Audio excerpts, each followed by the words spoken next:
Hello and welcome to the very first episode of the East to West Cats. My name is Charles C. Gaines, and my partner in crime, Steve Norris, and I are looking so forward to being with you, whoever may see this.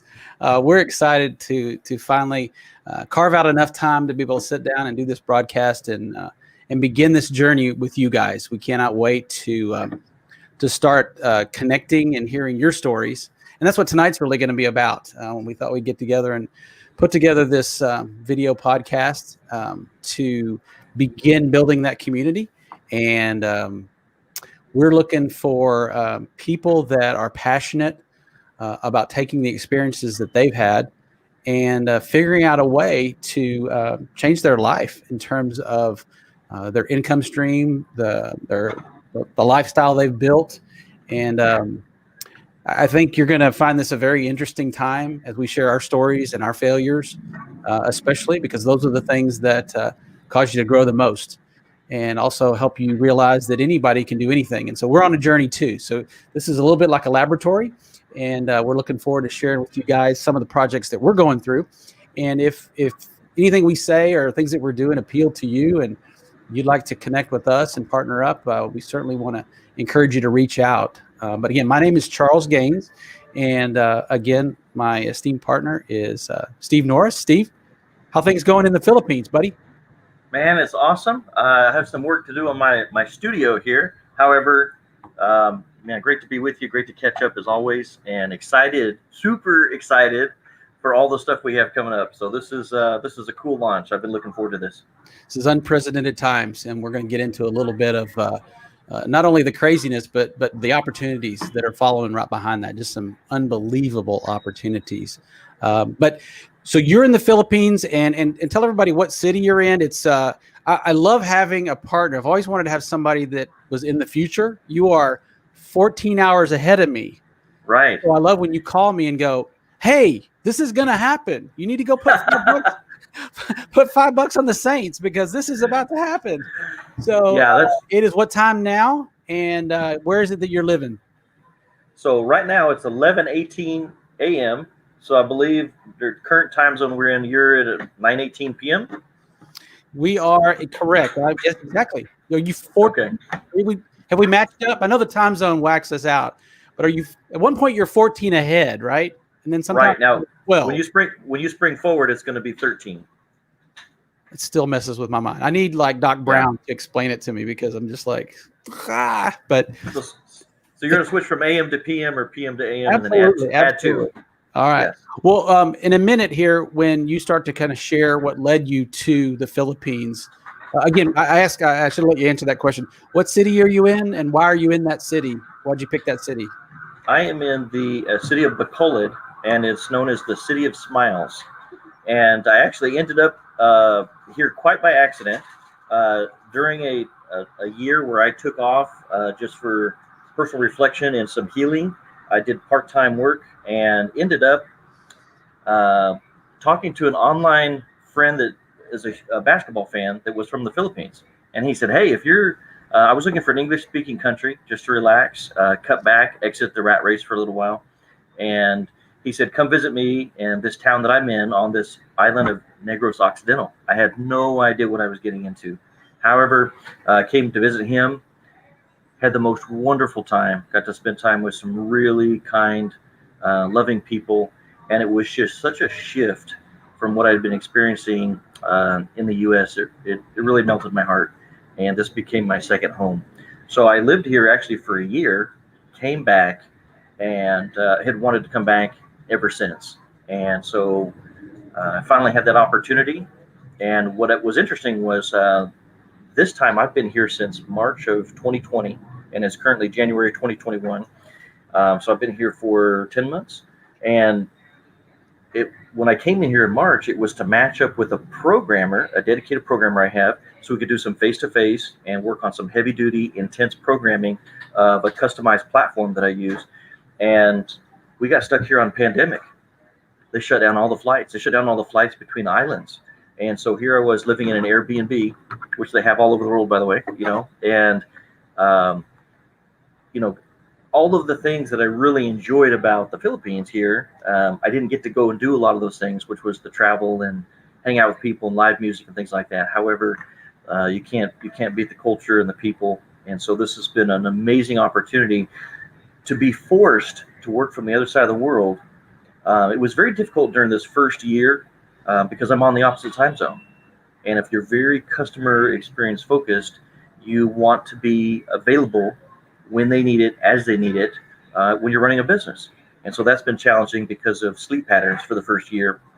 But as we're coming out of that, it also provided an opportunity for us to chart some things moving forward to kind of go, okay, there's a distinct advantages of me being here and you being there that we're going to be taking advantage and releasing here in future casts.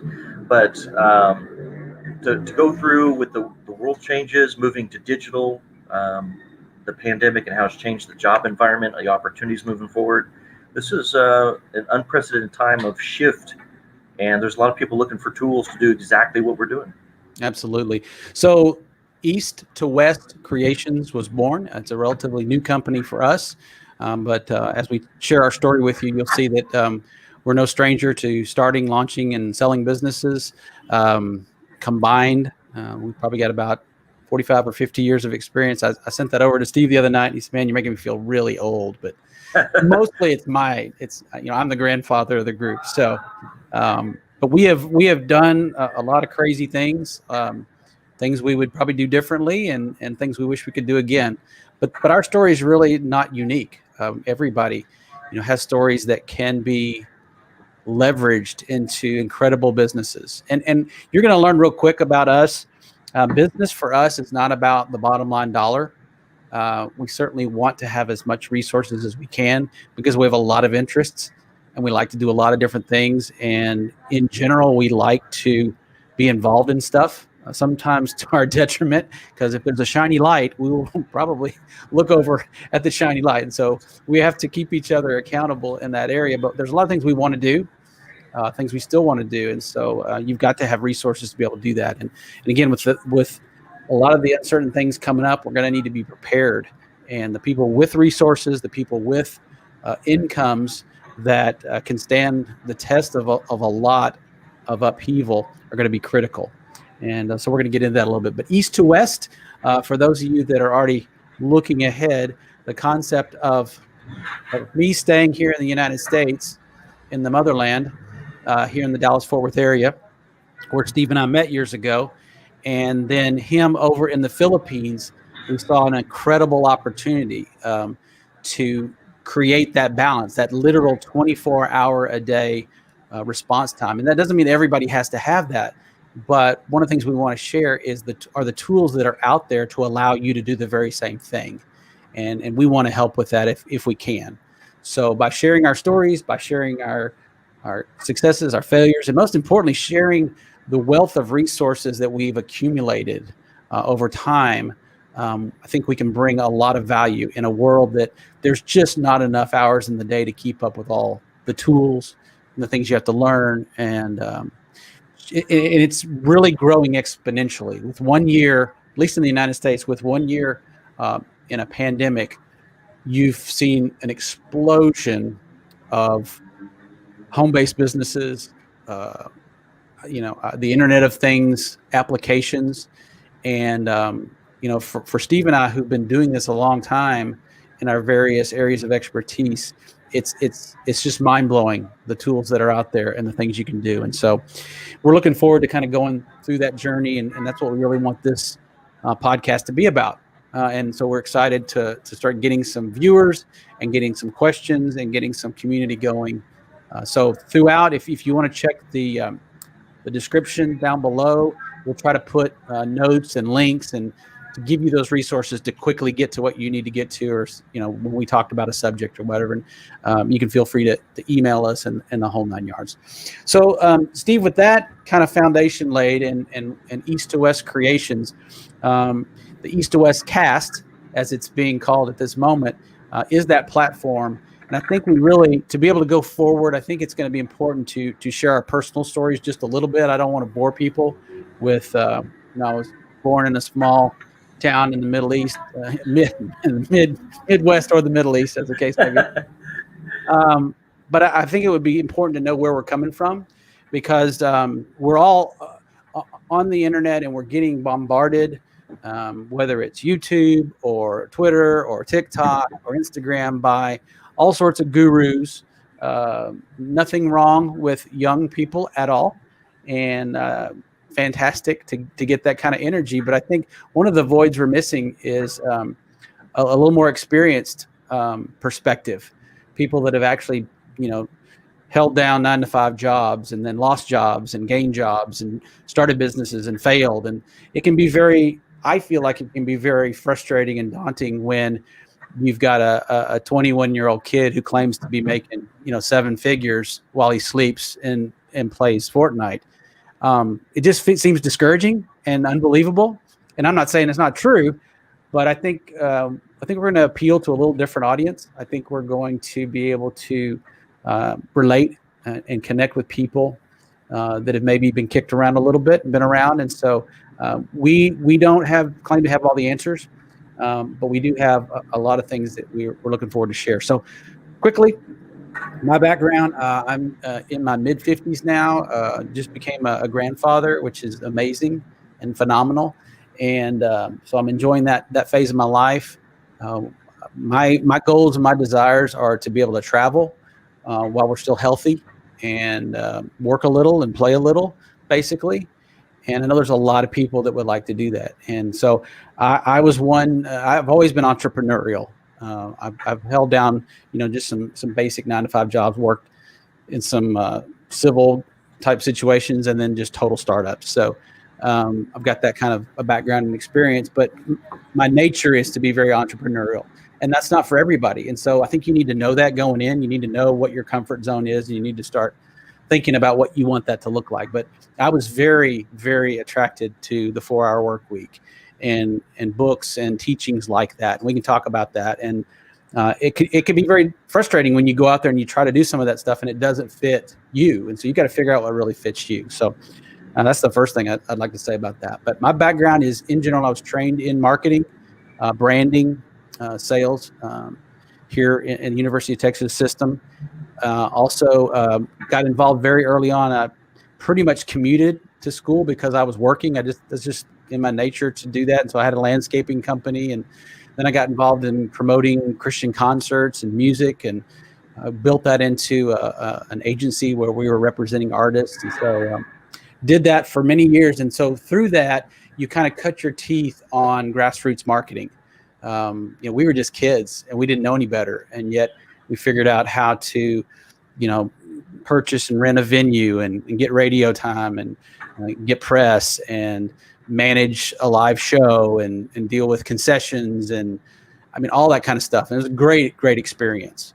Don't have a whole lot of retail, never really flipped burgers or worked in that kind of setting. I did work at an auto shop, and I found out even back then, which would have been, I graduated in the mid 80s, went through college and was out of college by the end of the 80s.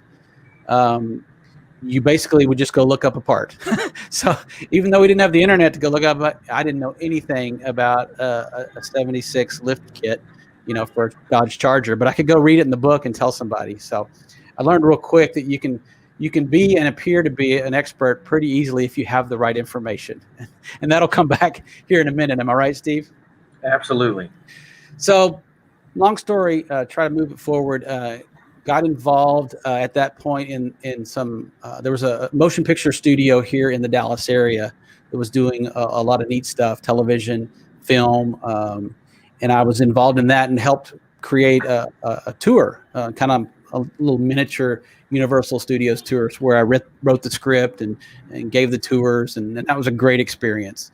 But it was tough because it just took a ton of hours, and just kind of got kicked around a little bit in that situation because I was young and naive, and I had some folks take advantage of me. And that's part of your PhD is learning, how to get back up again after someone's taken advantage of you. And so that's happened a lot, and you just can't carry that bitterness around with you. I went through some periods where I did hang on to that way too long and felt like I got a raw deal. And I came up in the generation where You were told if you help people get where they want to go, they're going to take you there. And so guys like Zig Ziglar and Dale Carnegie, and when they don't work out for you, it can be very disheartening. And so the trail is littered with people that just gave up too soon. And so I think just having that kind of tenacity is huge. But basically, what I'm passionate about is creating good communication and graphically.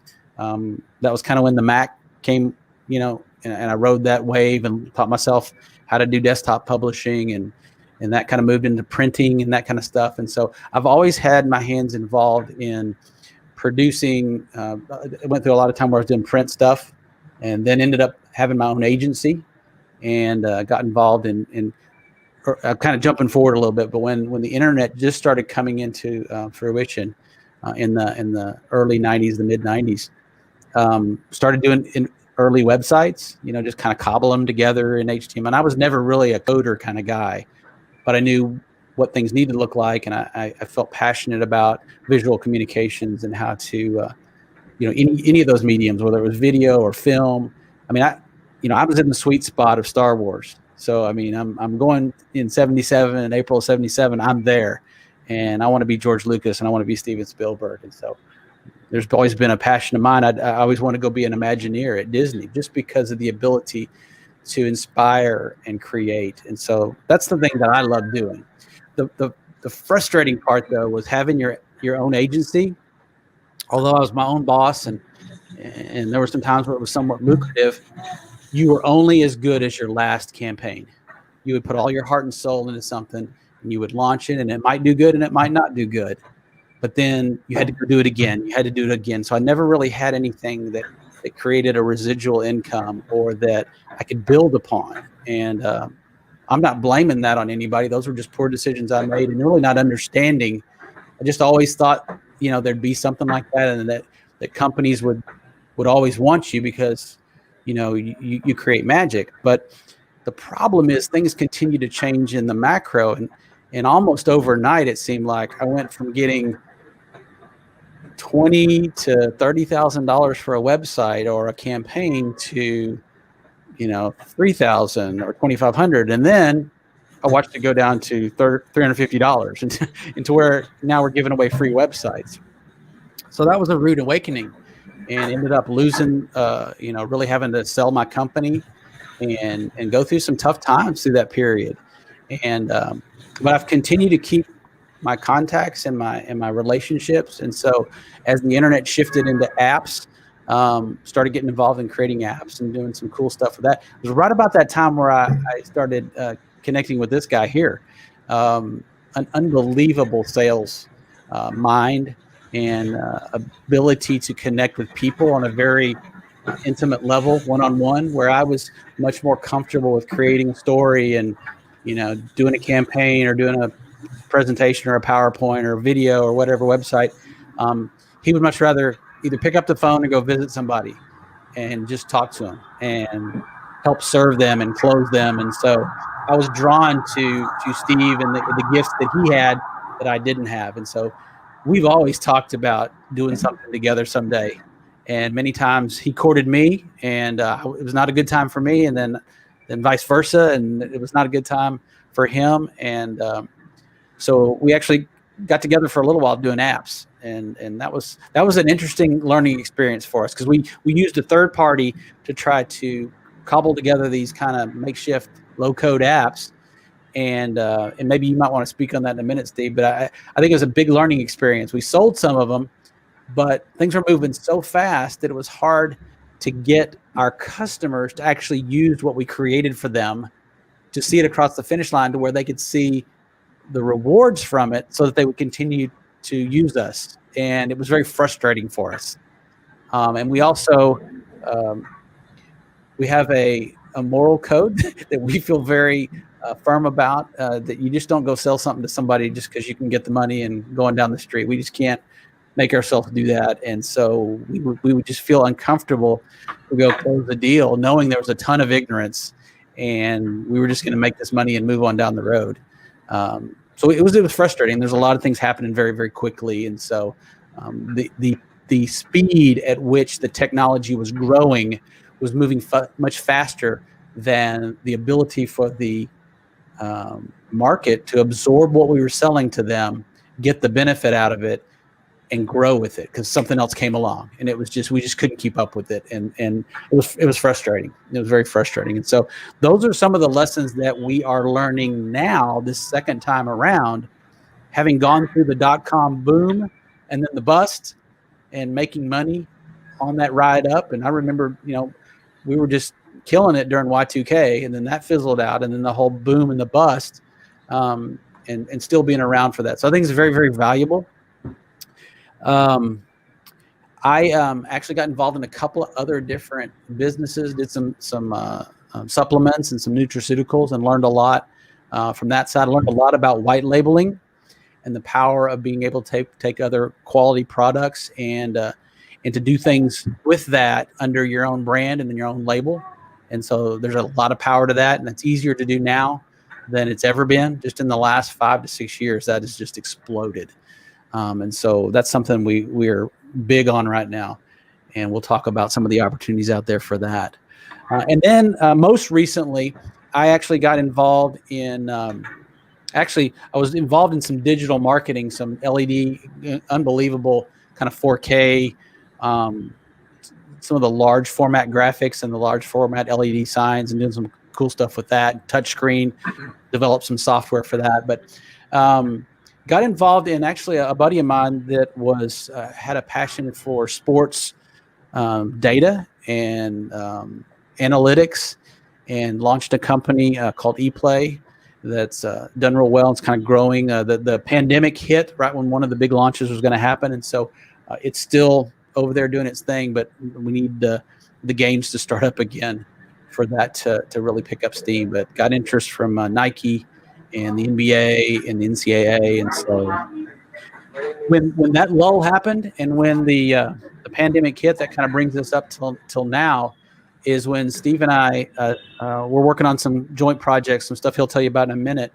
And then we started talking about the time is now to connect the two continents and to put out content that allows this massive group of new entrepreneurs and small businesses to actually benefit and thrive using some of these tools that we have had to learn. We, for our own needs, had to go out and figure out, how to do e-commerce and how to do videos and social media and all. And there's just so much that you literally can't afford a guru for everything.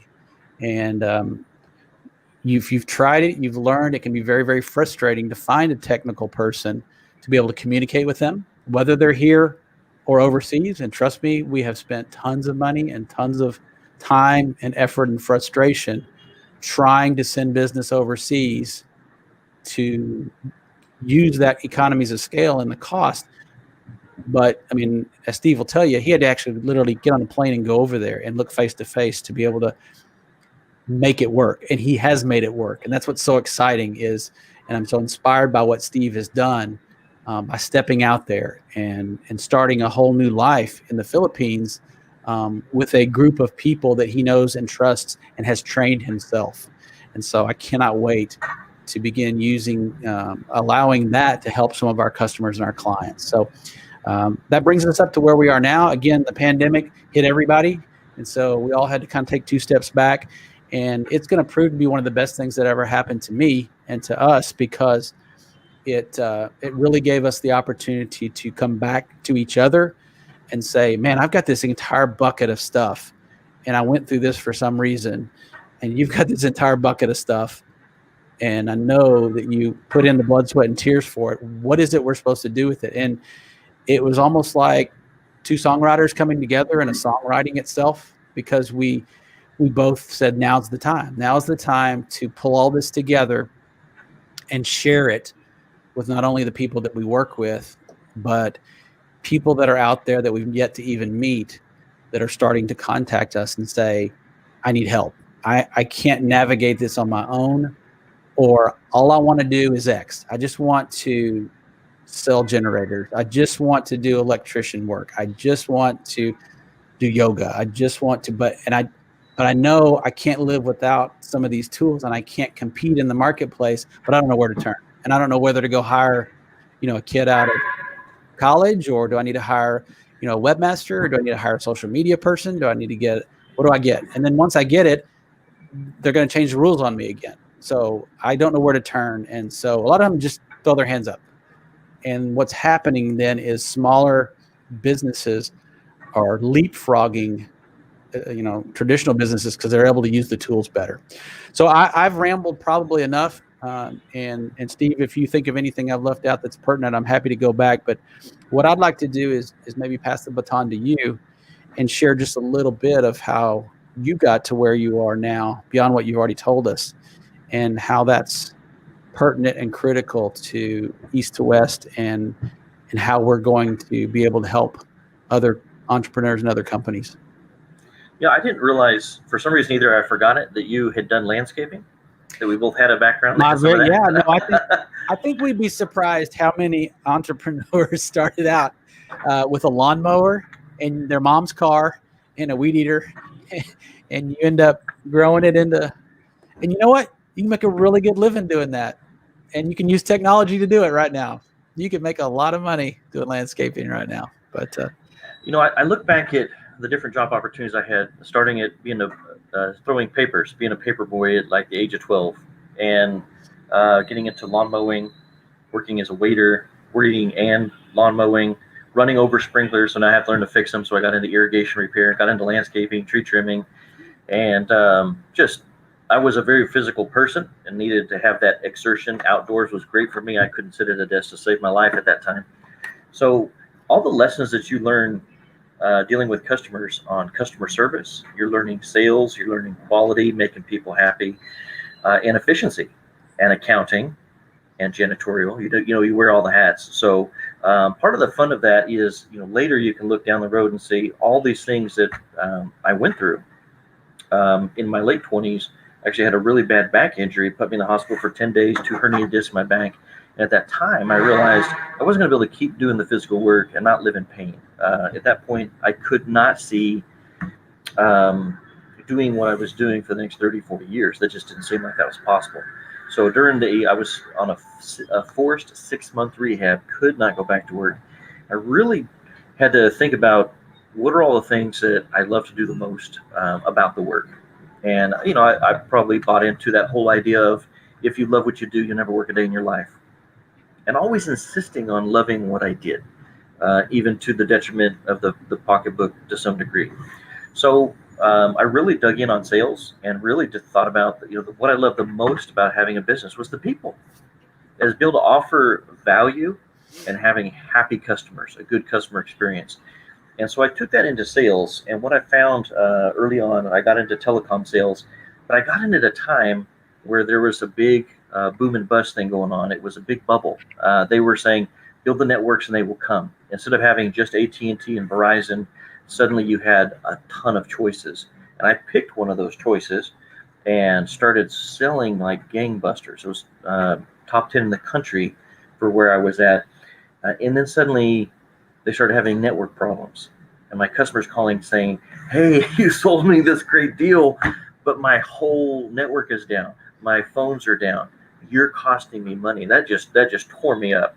And so some things you brought up earlier was the ethical and the capability to kind of go, we have to bring something to market that you feel proud about. That is, depending on your moral background, that you're okay putting your name on. And so it led me to becoming a telecom broker. And what was interesting about that was residual based, similar to like the insurance industry, where you may get paid a little bit up front to bring on a new customer, but you would get 10 to 15 to 20% of their bill on a recurring basis. And what it did is it put me in a unique position that I could give the customer exactly what was best for them. The challenge of having a single product set was that when I spoke to the customer, I could give them one solution. If all I had was a T1, but they really needed was DSL, it was more cost effective for them. I would have to send them somewhere else. Well, why pass up a sale? So I networked with other people. I networked with people in other businesses. We had a networking group that we created and swapped leads, and all of us were very powerful in the companies we were in, having massive success, and that was fantastic. But there was a point where I was working so many hours, and I felt like, there's got to be a better way to do this. And I found myself when I moved from California to Texas. I thought, okay, I'll just do what I was doing in California in a new market, and everything will be great. Oh my goodness, got my lunch handed to me. It was a very different market and a very different people. And a matter of fact, the people were very different, even from Fort Worth to Dallas. Fort Worth, the business owners seemed like it took a long time to make decisions, whereas Dallas, it was quick. It was more of that microwave mentality, like a Los Angeles or similar market. It looks good. I'm going to save some money. Let's do it. Fort Worth, well, let's get to know you. Let's go grab lunch. Tell me about your family. And it was fascinating to be like, what are you doing? It's going to save you thousands. Just say yes. Sign here. Press hard. 2 copies. So that was fascinating. But in my research of going, I'm knocking on doors, but it turned out I was competing with companies. We're dropping off van loads of people. And here I thought of my sales position as somewhat prestigious. I made good money. Then I go to this market where they completely bastardized the industry, and they have vans of people knocking on the. So you literally would walk into a business and they would say, "Please tell me you're not here about telecom." And you go, "Wow." Thank you. Can I have a mint on my way out? Yikes. So, in my research, going through the 4-hour work week and some of this stuff, I found another book on digital marketing. It inspired me to rethink everything and position myself as an expert in the industry, have people come into me. Well, that involved setting up a website. And I thought, okay, well, I'll get onto this Google AdWord deal and I'll pay for some ads. I spent hundreds of dollars working for another company at the time and didn't have people calling me. So I discovered pretty quickly that wasn't going to work. And so I went about the business of learning search engine optimization. And so it started morphing, and I pulled a lot of all-nighters, and I would look at the websites that were showing up number one. And I did it the hard way. I don't think I knew that there were books at the time that covered that subject, but I was looking at who was number one in different markets like Houston, Los Angeles, and I would look on the back end of their website, and it was just now coming out that there were tools for these things. You got to remember at the time, this a fast internet connection that we were selling to mid-sized business was 1.5. So I ended up learning search engine optimization, grassroots from the ground up, what made a website fast.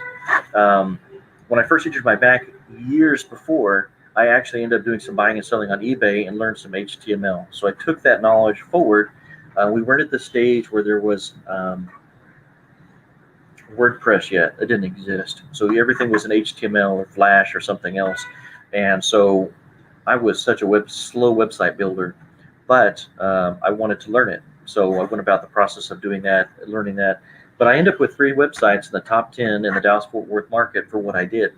And I ended up owning a telecom company where we sold wiring and cabling and phone system installation for voice over IP, and that was on the cutting edge. And then also repair of every phone system known to man. Now, the funny thing is, I don't know how to repair a single phone system. I became a dealer for one particular voice over IP brand, and I could do some basic programming. But the reality is, I could sell you the phone system, but I couldn't put it up and I couldn't program it for you. But I knew from being in a business, I knew what you needed. Sales, a lot of times, it's about features and benefits. That's when you're selling, is you kind of go, as the owner, there's certain things I care about. I care about my time. I care about the efficiency, the cost, the bottom line. Is it going to make me money? So when you focus your presentation on those things, that's what gets you there.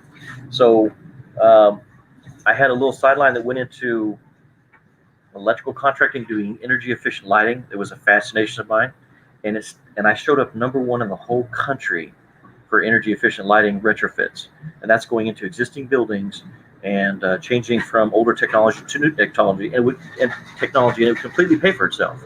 So it was pretty fascinating. But because I showed up number one in the country after I'd learned SEO, I suddenly found very interesting calls coming to me. Hey, we have a Kroger manufacturing facility that's in your hometown. Can you do it? Yes. And then I would ask my master electrician, can we do it? Were they just calling out of the blue or hitting you up online? Yes. Yeah, they found me. So you learn very quickly the power of the internet. And so I was being found on the internet for opportunities, and then that turned into, hey, I've got a dozen Toys R Us's, which is funny now because they're out of business now, right? Which they still exist in the Philippines, which I thought was fascinating. So suddenly you're getting 50 locations of Burlington Coat Factory. You're getting Blue Cross Blue Shield high rises to go do, and you're just going, oh my goodness, this is ridiculous. I got so busy doing it, and I had customers giving me multiple locations at a time. I could no longer justify doing the telecom business, so I sold off 3 websites in the top 10 to some people locally for like $15,000 and just had to move on. So real quick, let me ask you: at the peak of that kind of ramped up really fast. You were trying to juggle teams all across the Southwest, if I recall, and your monthly burn rate was pretty. I mean, for a small thing like that it went so fast, was pretty stressful. Can you tell me about that again? We went from kind of a steady growth up to about 25 guys, but we went from 25 to 50 almost overnight. And it had to do with some government incentives, and you learn some tough lessons of growing too fast, too quick, and not having a chance to really vet your people. But the nature of the national accounts was, here's a map of the U.S., here's all the locations we need you to do, give us your price. And so our guys were launching from not just Texas, but from other states, and driving to the location and then going from there. And it was fascinating, high stress. We had payroll of $50,000 a week. This was an industry where guys need to be paid weekly, but yet you're not getting paid for 45 or 60 days in most cases. So you're floating a lot of money. So as soon as it's coming in, it's going back out, and it was definitely high stress. But what it exposed me to was I started learning a ton of Excel, and you find out that a lot of these locations are the same. Instead of having a separate sheet for each one, you start getting really good with macros and equations, and you start to have to think assembly line. So when they say, okay, I've got 400 locations, and you start to change your mind a little bit, you go, oh my goodness. Well, the reality is, once you break it down, that business is based on per piece payment. You sign a time unit to how long it takes to do a particular function across the board, average, taking into account setup, tear down time, unpackaging, throwing away, doing your documentation, paperwork, the whole bit. And that everything becomes scalable and predictable, and then you work on your efficiencies. And it was a fantastic exercise in efficiency, because I think efficiency. All of the jobs I've had from day one were always, if you ever found yourself saying there's got to be a better way, there usually is. And people with the gift of lazy is what I call it. You find those ways, you become more efficient.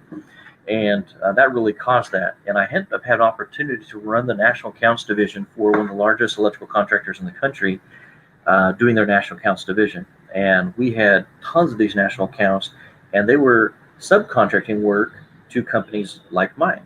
And at the time, I had been their biggest subcontractor.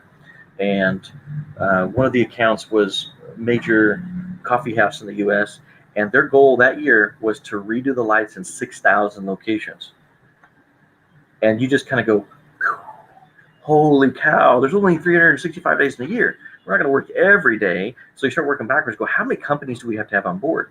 And then you find out, as you're going through leading up to that, when you deal with guys in different parts of the country, we've talked about this before with branding, is the familiarity of certain things you call tissue paper Kleenex, because those guys are the first to market, right? So it's like they're Xerox copy. It's a copy, but Xerox coined that phrase because they were the first to market. Well, with electrical parts, the same thing. If I needed a beam clamp to hang lights up to the beam, some guys might call it a Miralac, or so call it, because it was the dominant brand of the. So even ordering parts across the country was hilarious. And when now you're faced with, I've got 6,000 locations, and this is only one of the projects I'm managing. I have a whole call center of people who are doing every break fix and every Bed Bath & Beyond, every Toys R Us. They're changing every light bulb because they want their own people to do it from a liability standpoint, ladders. They're calling us, and we're dispatching on every repair nationwide for all these huge companies. So you're going, we have to have software that's going to manage all this and makes them put in same things. I'm going to have pictures to identify things so they can't screw it up. Right. So you find yourself visiting different areas of the country. And this just gets into where we've gone with software and some of our background of kind of going, you make processes that are scalable, that you make them bulletproof. You dumb it down to the least common denominator to go, someone's going to find a way to screw this up. Absolutely. How do I prevent it? And that way, by the way, along that journey, one of the things you pick up real quickly, and I'd love maybe some of your comments on this, is that it's almost shocking how similar the issues, the problems, and the same hangups are the exact same for who Seattle Coffee Company and mom and pop store in Midtown USA, because yes. they're the same people. It's just that the scale is different and the budgets are different, and sometimes the amount of red tape and the decision makers are different. But what we both experienced is they're dealing with the same exact problems. In fact, sometimes even worse, because one of the things we love about small businesses is you're working with the decision makers and you can move quickly. And, you don't have to go through, by the time you've gone through all of, the A/B testing and all the stuff, the opportunities passed. But I think it was such an eye-opening experience for us to realize, and it's very cliche, that they just put on their shoes the same way you do. And so it can be very encouraging if you are a small business owner to realize you're not totally on an island, and you've got a lot of information and experience that you probably need to rely on a lot more than you might think. But I thought that was just interesting as we were going through that, walking into the corporate offices of Starbucks and pitching to them. It's some of the same stuff. It's almost the exact same stuff. Yeah, you're in Seattle. You're dealing with one of the biggest companies, publicly traded nationwide, and you're just going, these are just real people. These are normal, everyday people that are dealing with the same thing you're dealing with a small business, but just on a massive scale. But the decision-making process is exactly the same. So when I first became an electrical contractor, the rules in the state of Texas are either you need to be a master electrician or you need to have a master electrician on your license. Well, insert one of the friends from us that we knew from church. All of our kids, teenagers, went to school or a church class together. And I said, hey, I have a proposition for you. What if you be my master electrician? And because I have a startup business, I don't know if there's going to be money, and margins might be lean. Can I build you a website and get you ranking in Google? And at the time, he was working full-time as a key electrician in a federal facility, and he was doing his electrical on the side as a third-generation master electrician, and it kept him as busy as he wanted to be. So he reluctantly agreed, and he didn't see any value in websites at that time. And, coming from construction, which ended up being a really good niche of mine, by the way, from the experience I had, I got him ranked in the top 10 of Google for almost everything you can imagine. But I sat down with him first and I said, listen, tell me what's the most profitable stuff for you, knowing that if I'm going to do a website for somebody, I'm going to focus on no more than 5 major keywords or phrases I'm going to show up for, because I can dominate in those. Getting beyond that, you start narrowing down your message a little bit. There you go. There's one of them. So, hey, his rankings, we're going to do something on it. He doesn't ever ask for feedback. So we're actually going to automate some of that stuff for him. But one of the things that when I sat down with him, I just said, hey, if you could do anything you wanted to do all day long that makes you the most money and is the most profitable, what would it be? And one of his things was, hey, I would prefer to do standby generators. That's number one. I would like to do panel changeouts, service upgrades, and he gave me just a handful of things. And so I had him showing up number one in Dallas-Fort Worth for those things. And suddenly his phone started ringing off the hook to the point where he wasn't that many years away from having a federal retirement if he just sucked up, went for a little bit longer and dealt with their BS. But he got so busy and he grew enough that he was like, there's no point in staying. I'm calling in all the time because I'm making too much more money over here. So that was an eye-opener for him to see. I didn't realize the power of the internet. Well, after the relationship I had with the national accounts business took a turn, he said, will you, because we stay in contact with things we're working on. He said, would you do for me what you were doing for them? I'm pulling my hair out. I'm busy. If I were a better businessman, I'd be a millionaire by now. Please help me. And he said, take what you've learned and insert it into me. And I said, well, okay. So let's again talk about the numbers. And from a sales perspective, when you're selling that value, and that's going to be huge for anybody that's out there, is you got to understand what makes the bottom line tick for your customer. And so for him, he was doing a ton of generators, and he had a couple sources that were sending him all of his business. And I said, okay, so tell me about this, this and this. And I said, okay, the first thing we're going to do is, as a typical small business, he was the janitor, the accountant, the office manager, the whole bit. We had shared a warehouse, office and warehouse space together. And I went elsewhere. He ended up being big enough to go ahead and take it over himself. But at that time, he had 3 crews running. He just had nobody who was accountable. It wasn't going that well, and he knew he needed help. But I didn't come with a small price tag. And I just said, okay, let's do this for just a couple of months. Trust me, stretch out. And I knew what he was making on a per generator basis. And I said, think of it this way. If I can help you get a couple more generators installed or get a couple new generators a month, I completely pay for myself. And then we took it from there. And that was a starting point. But he had never paid anyone before who wasn't actually wearing tools. And that was an uncomfortable area of growth for him. So I went in, I said, the first thing we're going to do is we're going to send your phone to me. You're never going to answer the phone live again. Huh? So as another small business who was very customer focused, he had that need to be the guy. But the problem was his phone voicemail was always full. You couldn't reach him, and he lost a ton of opportunity because he could never return his phone calls. He was too busy.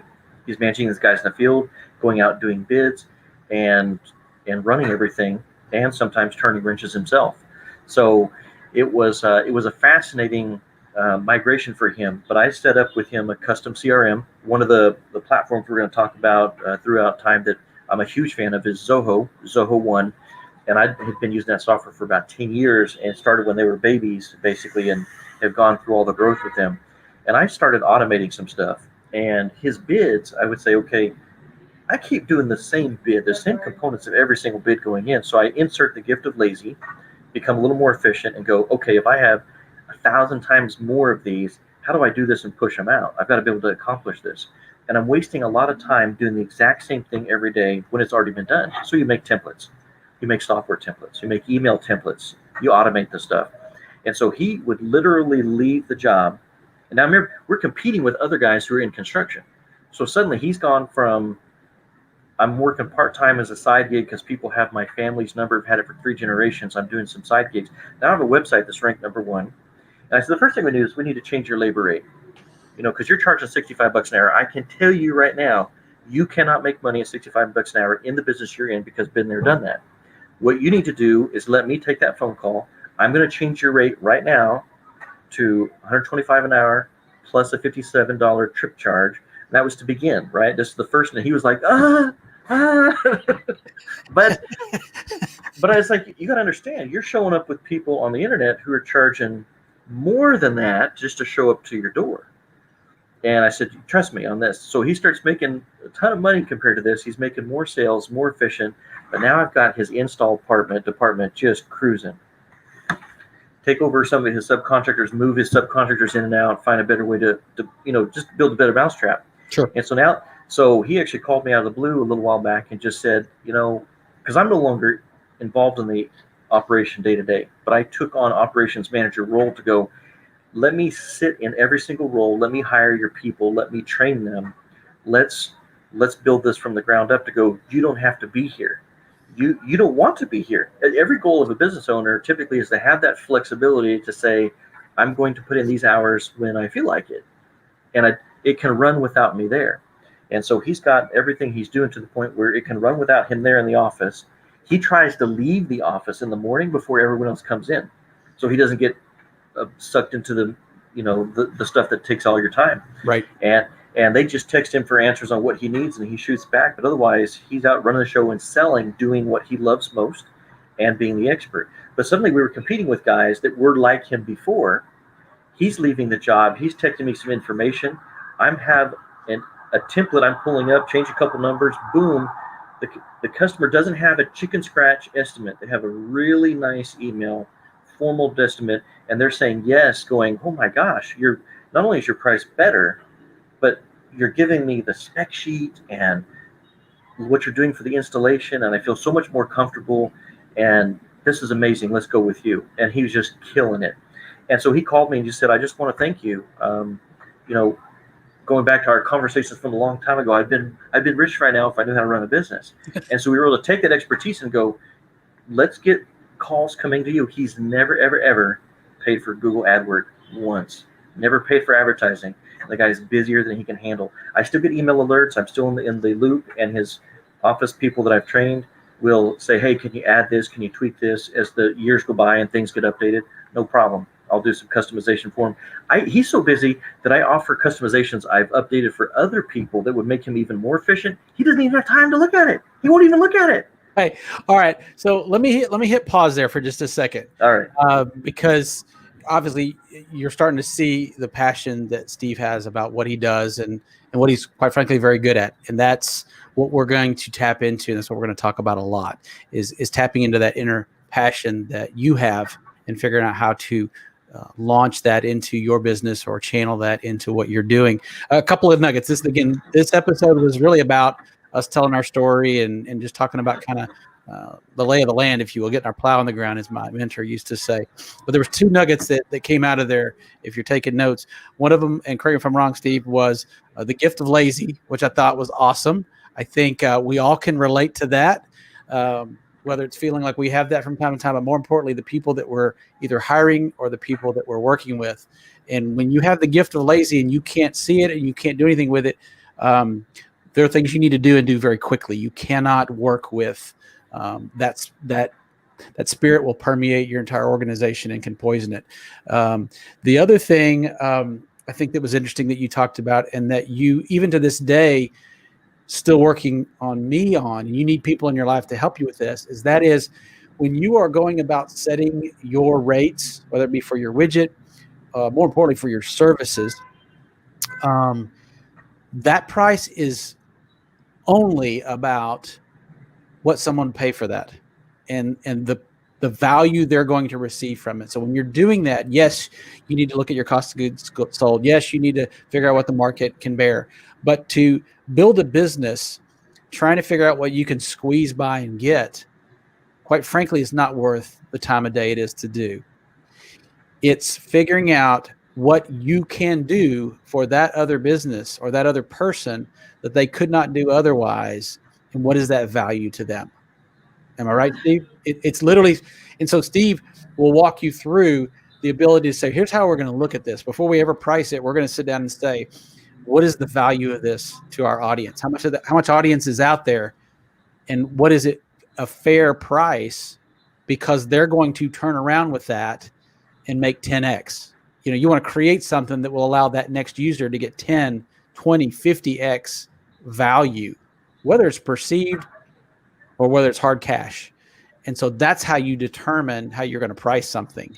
And those are just two little nuggets. And Steve, you can expound on that more if you want to, but I didn't want that to go past. But those are just the little things that are just going to fall on the floor.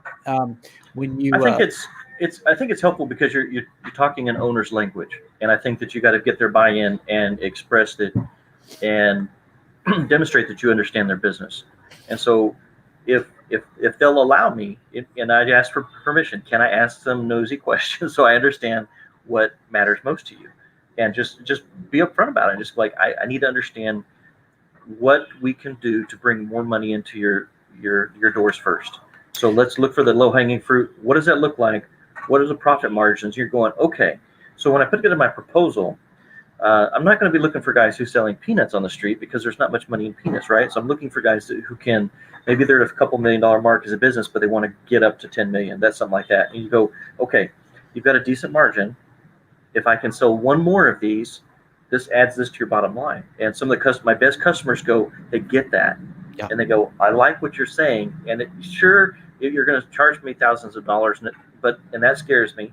But the thing is, if I remember, it's just one more of these, one more widget, whatever it might be, then suddenly I go, if I can prove that we did more than one widget, I'm making money.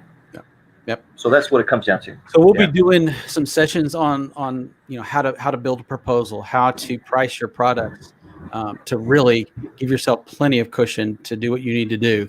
And there's definitely a mindset and an art to that. Let me, if I can, for the purpose of this show, bring you back a little bit to your story. I know sometimes you don't like to talk about it a lot, but I think it's very, very inspiring. You touched on a little bit some of the physical problems that you've had, and to the extent that you're comfortable, things got pretty rough for you here in the States, and then you decided to head out and take a chance on yourself and bet on yourself, and went across the sea almost not knowing anybody, and you now have a thriving business. You now have a new lifestyle. You now have new friends. You're healthy again. You just survived COVID. And you are a testimony to capitalism and determination. And we are living in a world right now, at the risk of getting on a soapbox, that feels very entitled, feels very, very weak, and wants a handout. And you are a breath of fresh air to the spirit of determination and entrepreneurship. And so I just would love for you to share just a little bit of your story, because I think it's going to inspire someone to feel like if you can do it and make it through what you've been through, they can do it. Well, at the time that I originally came here, I was just physically decimated, emotionally decimated, and to the point where I felt like I could only work 1 to 2 hours a day, and I was just completely spent. And I thought I was having physical health issues. And the reality was, after going through a messy divorce, after being married for almost 25 years, not able to see kids, and some difficult circumstances surrounding that, I was suffering from depression. I didn't know that. But my response while I was working with national account stuff was just to keep pushing harder. I had no reason to go home. And so I just dug myself deeper and deeper and deeper.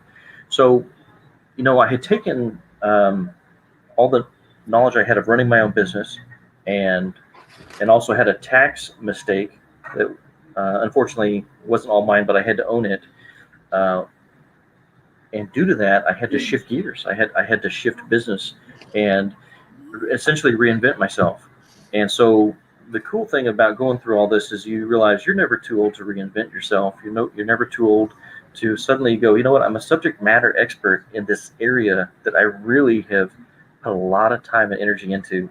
I understand the concept. I can apply it to almost any business, and to go about the process of becoming an expert in something new. And we have a ton of people who are going to be dealing with the same thing. So I'm here in the Philippines getting to know people, and I'm working at some co-working spaces. Think of it like I think it's becoming more popular there, but it was a fairly new concept here of going to college students who come to a place with fast internet, since internet hasn't always been reliable overseas, and have a place where they can work together, drink coffee, do their thing. And I'm watching some of the work you guys are producing, whether it's Photoshop, desktop publishing, video editing, and just kind of going, holy cow, you guys are really, really good.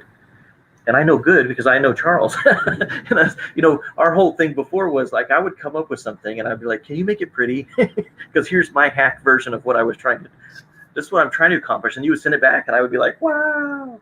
So to see other people that could do that, it started opening up my mind. When I started getting into, with Zoho One, some of the more technical programming, I went down the same route as you touched on earlier, which was overseas, of kind of going, you can hire a programmer in the U.S., but you're going to get your typical spoiled, lazy. And there goes half our audience. No. But the challenge is, if you're a business in the U.S. trying to be competitive, we're in a global marketplace. How can I pay a specialist $90 an hour or whatever the rate might be, and still make money if I have to charge my customer a rate that's reasonable, can still fit the ROI? And so you go on Fiverr and you're going, well, there's guys on here that seem to know this language for this particular platform. Let me tap into that. You have some good experiences. You have some terrible experiences. You have some that make you look bad because of deadlines or criteria not being met. And I have found that I've canceled 50 to 60% of all of the gigs I do on those, and I know it going in. So sometimes I'll award it to multiple people, knowing that people are going to fall flat and let me down. But if you did have a chance to have a dedicated person who could really get to know not only you and how you do business, and the expectations and the quality standards, but also your customers, so that my customers love working with me because I know their business already. I know their niche. There's a lot of things that don't have to be said. If a new generator model comes out, I know where to get the spec sheets. I know where to pull the stuff. I've built the page before they can say anything. They're like, woohoo! That's invaluable because that saves so much of their time. Likewise for me, if I have a guy who knows my customers already, he doesn't have to go through pages and pages of code to go what is he trying to do? No. I got the same guy. So I went through a couple programmers here to end up with a guy that I was really happy with. And when I got stuck here in March, I was actually coming to meet him for the first time. And we had been working together for a couple months from January up until March at that point together online. And that was exhausting because I was in the U.S. letting him work on Philippine hours with his family. So I was staying up crazy hours all night long trying to make it work. So when I had a chance to come out here, it was face-to-face. I have some heavy-duty stuff, but I need you to understand my niche. So I had a chance to sell him a generator. I said, listen, I'm going to sell you a generator. I want you to see the process from beginning to end. Here's all the stuff. Here's what we're building. Here's why you're doing what you're doing, because I'm not always going to be available. And I need you to be able to fill in the blanks and keep going. That was it. And, so basically, but what I had a chance to tap into was, the reason the U.S. buys so much stuff from China is there's a different labor rate. The reason we buy stuff from Hong Kong or from Malaysia or Taiwan, any of those areas, it's because we have a worldwide economy, and people learn that if they take their manufacturing overseas, they have not only a dream job there, but you can still pay for the shipping and still charge rates in your home country, that there's margin for people. And so the same thing exists in this world. And part of what we're doing is something I've already taken advantage of in doing is I've got a full-time staff here that I'm growing with different capabilities. And you and I are both creative people, and the software that comes out every year is absurd. There's so much. Just with the Zoho One platform, they have 45 new apps. It would be a full-time job for me just to keep up with the updates they're pushing out on their 45 apps all the time. You can't do it and get work done. So what you find is you dig into something once there's a need, and you become an expert. Right. Well, we've got access to all kinds of video editing tools now that you kind of go, they have intros, they have outros, they have splashes, they have this and that. They can make whatever you're doing already amazing. People get on apps like TikTok and they're making really cool looking videos, and they're doing it just with their phone. This is stuff that wasn't available 5 years ago. It just wasn't there. So we're constantly applying those same things into new technology, but we're also going to be releasing some really cool stuff to leverage the power of international business for people on the U.S. side to leverage for their customers, give them more value, higher ROI, more bang for the buck, but tap into one of the new many growing segments of the business. And I think that's what we're going to tap into next is, what we're excited about is what we've tapped into is we're looking at all the business opportunities going. We're doing consulting. We've got e-commerce going, and you kind of go on all these different ways to make money online. And there's, e-commerce of digital tangible products, education, consulting. And I started mine on site and moved to off site. And the cool thing about having been here is that the customers that were used to me coming on site have been weaned from me being on there, as there will be their security blanket going, Steve, but we need you here. It's like, well, right. I can't because there's a pandemic. So we made it work, and they found they had record numbers than any year previously by 3x, and everything is still going smooth. You absolutely can do this. But selling of the ability to do marketing, what we're finding is there are people that are specialists on not only on just Facebook ads, Google ads, Pinterest, TikTok. It's like you can make money just doing Instagram, being an influencer, but tapping into those databases. That's a skill all by itself. And then all the different companies have moved jobs online because you can't come into the office. Right. So now there's this huge amount of not only subcontract, but direct hire jobs, side hustles, gigs that you can do. And it's just, in research, we started gathering information, spending a couple hundred hours putting that stuff together, and realized there's such a massive benefit because of how many people are looking at the same thing, kind of going, okay, whether you're 16 or you're 60, and you're kind of going, I need to reinvent myself, or I need to find a better mousetrap. There's got to be a better way. If you're asking that, the answer is there is. But which one is going to be the best fit for you? What's going to tap into your knowledge? There's kids making $1 million making skins for MySpace pages way back when. It's like find a need and fill it, right? You're going to be able to tap into what you know, or say I'm going to invest the time to learn something different. Where's the best place to go? And that's what we're going to be super excited about launching is coupling that, our experience with those tools, and using some of the latest, greatest tools going, you guys don't understand. Like we saw with the app building software, we saw how that was moving so quickly. That went from hard coding, a very difficult process, to now you got drag and drop, to now you can do it yourself. You kind of go, there's almost no point in being in this market because it's going to happen so quickly. But are people really using, do they want an app for literally every single thing they do? Progressive web app, and is it mobile websites? You're just kind of going, nah. So we learned very quickly that you have to be fluid. You've got to be able to move on a dime. You've got to be able to move with what's going on. The concepts of business don't change, but the tools are going to. Where are you going to go to get that information? You don't have 100 hours to research it.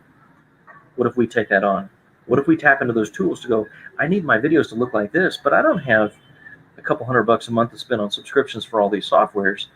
What if you have a partner who can do that for you and make your content look amazing? And that's where we have the chance to really make a mark in the marketplace. Absolutely. And so if you're listening to what Steve's saying and you're like, man, this is music to my ears. I can see where these guys have been through it, that I can relate to them. They may not have all the answers, but they have sure been around the block, and I could really, really benefit from having that kind of partnership. What is that going to look like? What's the call to action? What do I do? Well, again, you need to know where we're coming from. This is what we do every day. We get up every day. We absolutely love what we do.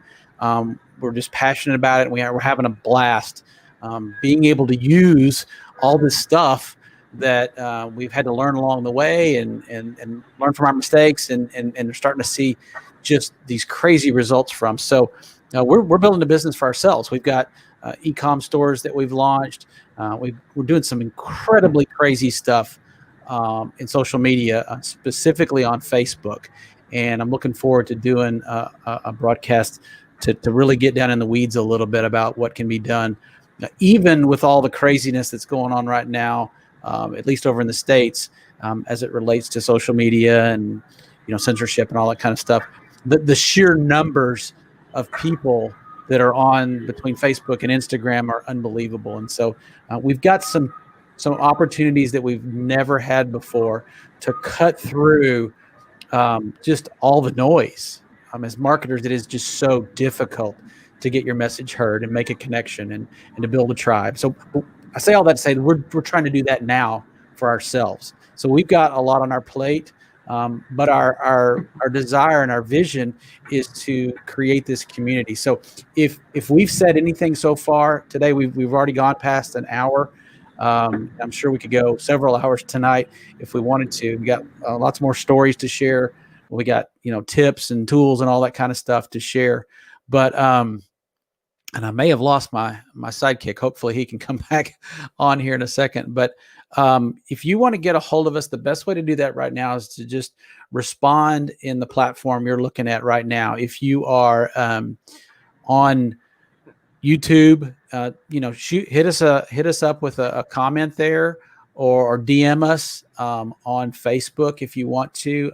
Just type in ETW Creations, East to West Creations. You'll find us. And we'd be glad to see if there's a fit and kind of, but in the coming weeks and months, we'll probably invest some time in our platforms and our website to give you guys the ability to either contract with us, to take a look at your business, or you're going to hear about some of these tools and some of the things that are available, and you're going to want to get your hands on it. And we want to put you in the best position to succeed, because that's really what we get excited about. And there's some ways we can partner. There's some we'll spend a lot of time talking about affiliate marketing. And if you really want to get Steve's engine going, you can talk to him about affiliate marketing, and he will tell you. We've never had the ability to sell the greatest products and services on the world from the comfort of your living room that we do now. And stuff that we use every day. Every day. And the days of having to have your own product are gone. The days of, yes, it'd be wonderful if you invented the next microchip computer, and we certainly want to do that. But that excuse is no longer valid, because you can go make money immediately. And there's so many of us that need to make money immediately. We've been laid off. We've got, kids that are coming along, and there's just so many bills and so much stuff. It's never been easier. And so again, what we really want to do is to create a foundation and a list of resources that you could go through. And the key is aligning those opportunities with what you're passionate about and increase the probability of your success. Again, our job is not to come in and go, this is the one thing you need to have and forget all these others. And, this is what you need to do. There's too many great ideas. There's too many great opportunities. And we've just got reams and reams of information of where you can find products that you can white label and sell, and literature you can offer for free, and ways to get free advertising, and just on and on and on. So that's what we're pumped about. So again, this is going to take a little time. And if you just want to hit us up on social media or in the comments or something, we'd be happy to talk with you. Probably the best way is maybe our Facebook page, ETW Creations, and we can kind of get the ball going as far as that goes. And then later we'll start rolling out some more formal programs and things like that. I think we'll probably, Steve, and you may want to comment on this, what we probably envision is some sort of community, maybe a monthly subscription where you can just have access to a vault of stuff. Everything from free websites to graphics to just so many tools out there. And then the ability to tap into just the knowledge, the ability to, to go in and cull together somebody that's done all that research and boil it. Because what's going to happen is, you're 60 days into it and the world's changed again, and there's a better widget out there. And if you're committed to one and don't have the flexibility to evolve, it could mean the difference in success and failure for a business. And so, yeah, to your point, we just had some interesting things happen this last week with censorship in the media on the current sitting president. So whether you agree with him or not, what has happened is now people are moving to different platforms in droves. And one of the video platforms is Rumble. They're using MeWe and Gab for versions of Twitter and Facebook. And what's going to happen is there's going to be an opportunity to become an expert in those platforms and to do the advertising on them and have a very targeted audience. So what's amazing about Google and YouTube is they've been collecting our data for so long, including Facebook. Facebook owns Instagram and also WhatsApp, and they just let WhatsApp know you're going to have to share your information with Facebook. So a lot of people are leaving WhatsApp and going to Signal, which is private. So it's like there's going to be a lot of opportunity, and this happens every single year. There's something triggering people to kind of, and then we look up, and then we're using StreamYard. Was it even here last year? No. It's quietly under the radar. But then, now Zoom is probably the most recognizable brand in America now after this year. Right. So it's there's always new opportunity, and it's going to be fun to put those in one place that you're able to look up by your niche. And so, yes, I do see some exciting things coming, but we don't want to take the lid off of that quite yet. Absolutely. Well, listen, why don't we start to wind down? There's something that I think we both agree we'd like to do, maybe to kind of just have a little bit of a formatting, regular feature on this, and that is just to share weekly recommend. And it can be anything. I want it to be wide open. It may be, a product we're using. It may be something you saw. It may be a book. Anything that's going to move the needle to enrich our lives and help build our businesses. So it could be all over the place. So we're very open-ended. Steve, I don't know, this being our first episode and being so busy, I don't know if you've had time to think of anything. I do have something I did want to share. And it's pretty, you may think, oh gosh, what a softball. But again, there's so many things out there. It's amazing to me, even as a graphic designer myself, being able to keep up with all the different options that are out there. Things come and go. And so you may bump into something because someone recommends it, or, you're part of another platform and they recommend it. But I'm going to go with Canva, Canva.com. If you are a designer of any ilk, if you've been, cut your teeth on Illustrator and Photoshop and whatnot, it's a love-hate relationship with these apps because you know how hard you worked to hone your craft, and then somebody comes along and pretty much you feel like they put you out of business because they're just giving away volumes and volumes of quality layouts and templates and whatnot. But I want to recommend Canva. You can get started for zero money down, and I don't even think you have to put a credit card down. I may be wrong. They have a typical freemium model, but what I love about it are two things. Is so many times now you need the speed to create something very, very quickly that looks solid, and it has a very communal aspect to it where you can, much like most of us have gotten pretty familiar with Dropbox and things like that, you can create an online folders and an online network where you can collaborate with people that are maybe they're just part of the process, whether you're planning out your marketing or you're trying to manage a project, but you can share folders. You can have an area again for your brand kit, so where you can say, okay, here's all of our logos and here's our color scheme, and everybody, if there's any doubt, so you could manage a company that spans the country. Literally, Steve and I use this to collaborate. And I'll say, hey, look, I'm working on this new design, and he can on his phone pull up the Canva app and just make some tweaks on something I built, and we can have it done in a matter of minutes. Templates, repurposing of graphics. And the other thing that I love so much about it is the ability to quickly, they have all the stuff.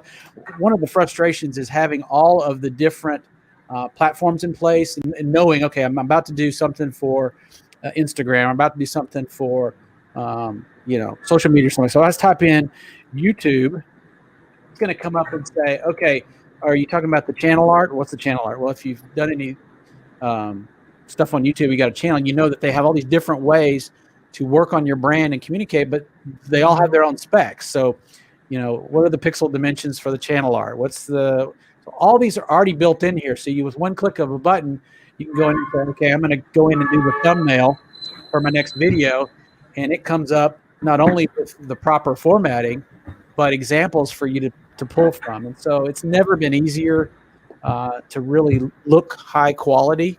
You say, well, and I'm just using that stock stuff. You have the ability to totally build this from scratch and upload all your own content and keep it all in one place. So Canva is my weekly recommendation, and I would suggest you check it out.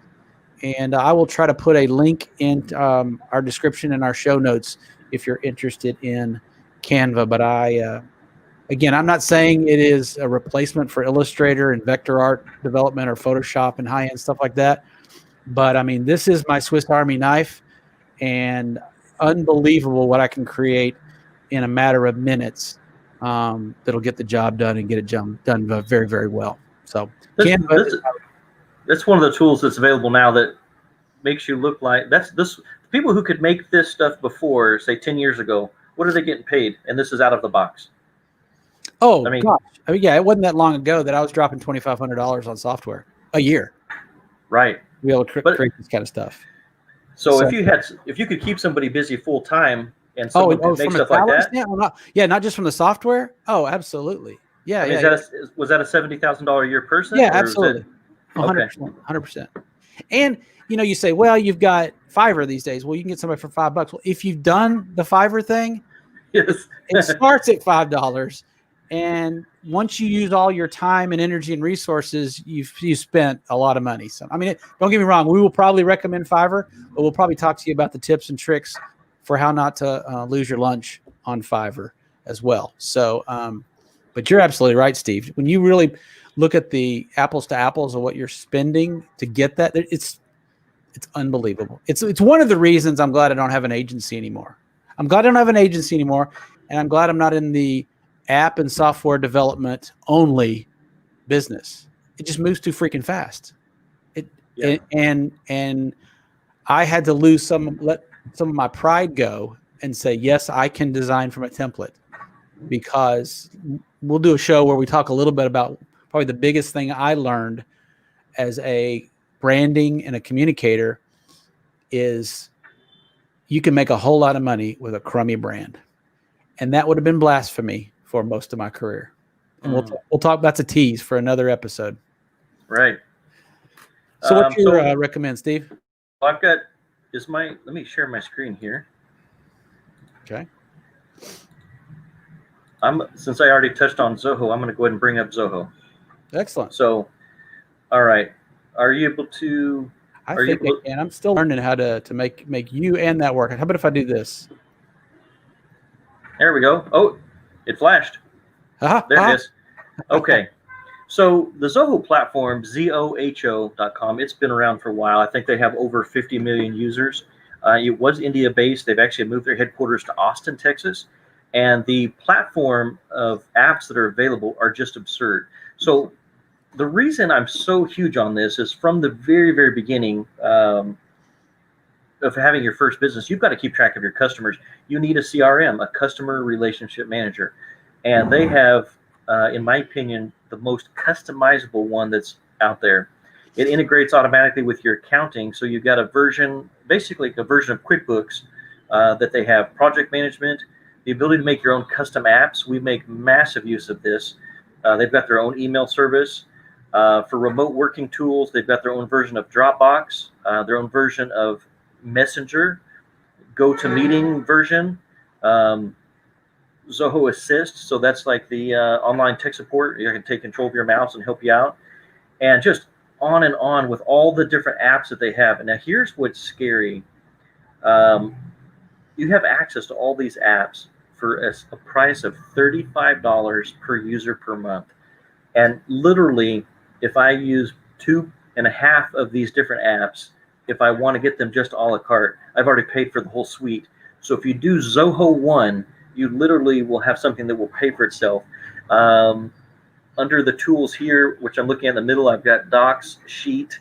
Um, Basically, if you're used to using Google Docs, this has their own version of that. You've got your own Excel, Word version. They call it Zoho Writer, Zoho Sheet, Zoho Docs, Zoho Work Drive. The ability to do forms, surveys, to do a version of Google AdSense. I'm sorry, what's the Google Tracker name? I forget. I'm having to draw on a blank right now. That you put the code on your page. Click. Google Analytics. They've got their version. Google Stand. I'm sorry. Yeah. They've got their own e-commerce, online booking, saving your passwords, help desk. It just goes on and on. It's really absurd. You can manage your company's devices all in one spot. So if you're pushing out software and protecting your company info on all your iPads, you literally can do it from an app. And if they leave, you can delete remotely everything on that iPad so your stuff is protected. The value is absurd. And this is the program I was telling you that literally, if I just looked at the updates every day for these different apps, I'm looking right now and going, I'm seeing 4 or 5 apps I didn't even know that they had. So they're constantly adding to things, and they've got some amazing, fantastic tools. But I have used these tools to put my customers' operations on steroids and to make them efficient. You got your own ability to have your own Wikipedia. You can do recruiting. You can do on and on and on. You have a place for all your people information management, all your employees. $35 a user a month, and it's absurd the value that you get. So it's something I do highly recommend, and it's something that we'll roll out some more information on. But the ability with Zoho Creator, the cool thing is that you're on a single platform that talks. So part of the reason I came here was I'm not a coder, and I know that I'm smart enough that I could become one if I wanted, but it made more sense for me to tap into somebody that's their passion, that's what they want to do. Right. And I'm better off talking to the next customer, getting one more customer, and paying a programmer. That's what makes more sense for me. And so for us to be able to help other people tap into that same ability to go, you don't need to know, you need to know what it can do, the features and benefits, but you don't need to do the coding. But we can help you inject steroids into your customers' operations. That's the goal.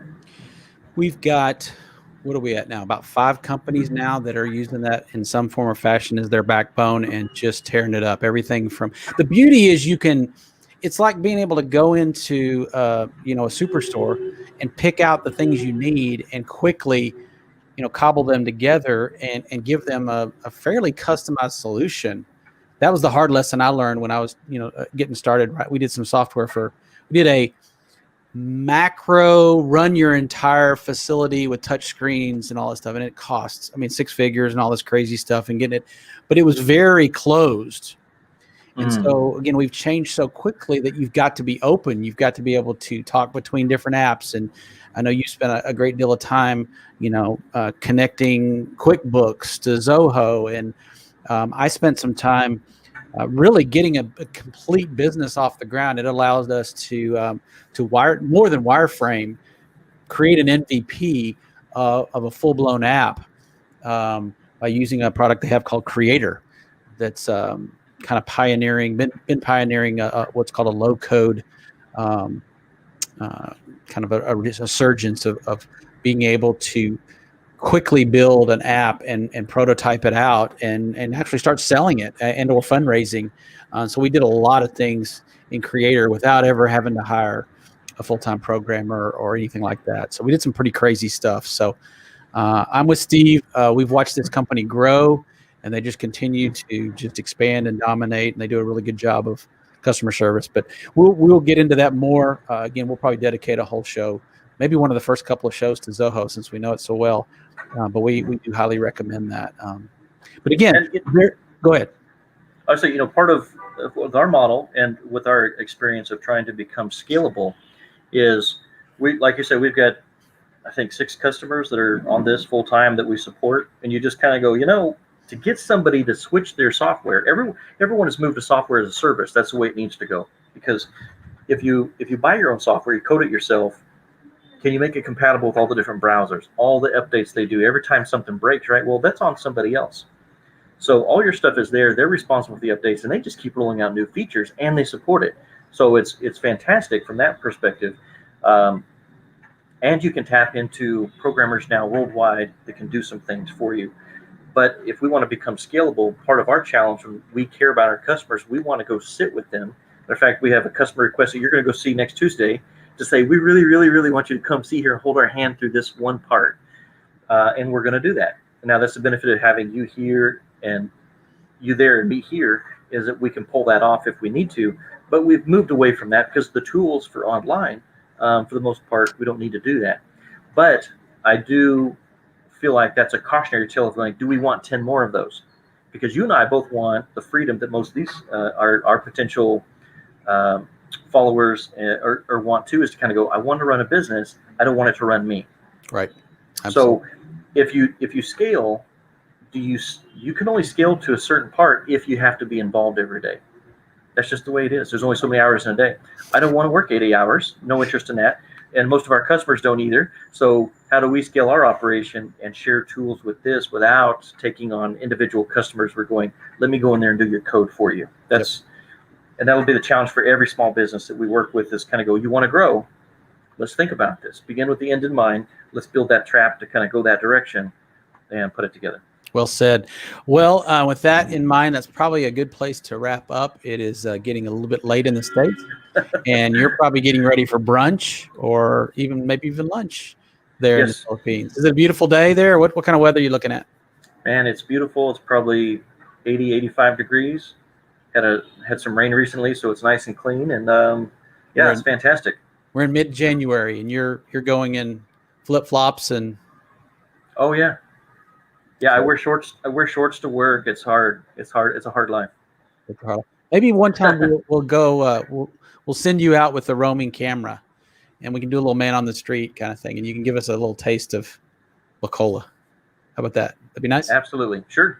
Steve, thank you so much for your time, man. This is going to be a fun ride, guys and gals. Please, we want to hear from you.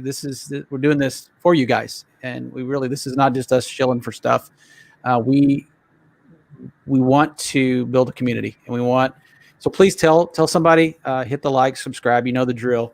And so send us some questions. We'd love to have some of your questions that we can answer in the actual description, but also for the next show, and tell us things you'd like us to cover. If there's a software or a platform that you're either familiar with, or you need somebody to give you the skinny on it, we're happy to look it up. So anyway, we're looking forward to hearing from you, Steve. Any last words, wisdom, anything?